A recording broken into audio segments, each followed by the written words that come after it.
বড়শিতে আপনার প্রিয় খাবার লাগান না মাছের প্রিয় খাবার লাগান?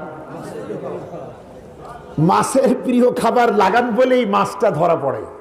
আপনি দেখলেন একজন ভুল করেছে, আপনি খুব ভাব নিয়ে তাকে অপমান করে শিক্ষা দেবেন না, বরং তার দিলকে জয় করবেন। একজনে দেখছেন অজু হচ্ছে না, মুরব্বী মানুষ, আপনি বললেন বয়স কত চাচা? বলল 65।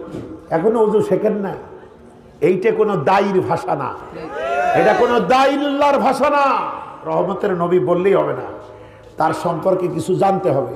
আজ মদিনার জীবন, রাষ্ট্রীয় ক্ষমতা ইসলাম, ব্যভিচারের ভয়ঙ্কর শাস্তি, সে ব্যবস্থাপনা কায়েম আছে। মহানবী বসা, সাহাবারা আছেন, এর মধ্য থেকে ভিড় ঠেলে একটা যুবক সামনে এলো, এসে বলছে হুজুর আমি মুসলমান হব।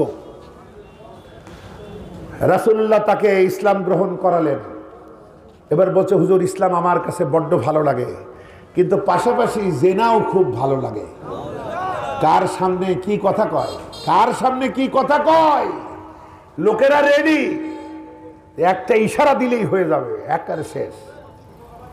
রাসূলুল্লাহ যুবককে কাছে ডাকলেন, কাছে এনে তার রহমতের হাতটা তার গায়ে ঠেকালেন, ঠেকিয়ে বলছেন যুবক জেনা করতে খুব ভালো লাগে? বলছে হুজুর হ্যাঁ এইটা আমার খুবই পছন্দ, এই অনুমতিটা দেন, আর ইসলামের সব কিছু আমি মেনে চলব।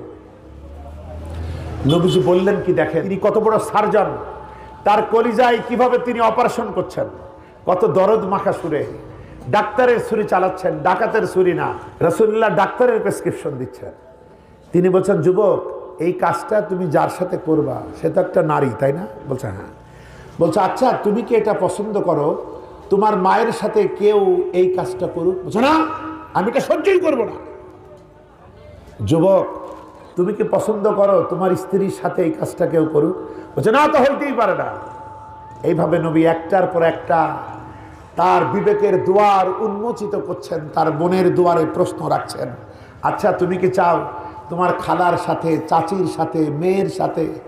এইভাবে এক এক করে তার কলিজায় হাত দিলেন নবীজি। সে বলছে না হুজুর আমি এটা সহ্যই করতে পারবো না। অবশেষে নবীজি মেডিসিন দিচ্ছেন, যুবক তাহলে এই কাজটা তুমি যার সাথে করবা সে তো কারো না কারো মা, কারো না কারো মেয়ে, কারো না কারো বোন, কারো না কারো খালা, কারো না কারো চাচি। তুমি নিজের জন্য যেটা পছন্দ করো না সেটা তুমি কেমনে অন্যের জন্য চাইতে পারো?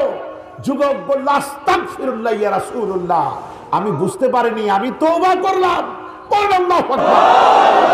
যে তওবা করলো ছেলেটা রাসূলুল্লাহর সামনে, এই অপারেশনের পর এত পবিত্র বিশুদ্ধ হলো তার দিল যে পরবর্তীতে ইতিহাসে এসছে সাহাবীরা বলতেন মদিনার রাস্তা দিয়ে দেখতাম এই ছেলেটা মাথা নিচু করে পথ চলত, যাতে মনের অজান্তেও কোন নারীর প্রতি চোখ না পড়ে। সুবহানাল্লাহ। তিনি চারিত্রিক সৌন্দর্য দিয়ে মানবতাকে তিনি পরাজিত করেন নাই, মানবতাকে জয় করেছেন। বলেন আলহামদুলিল্লাহ।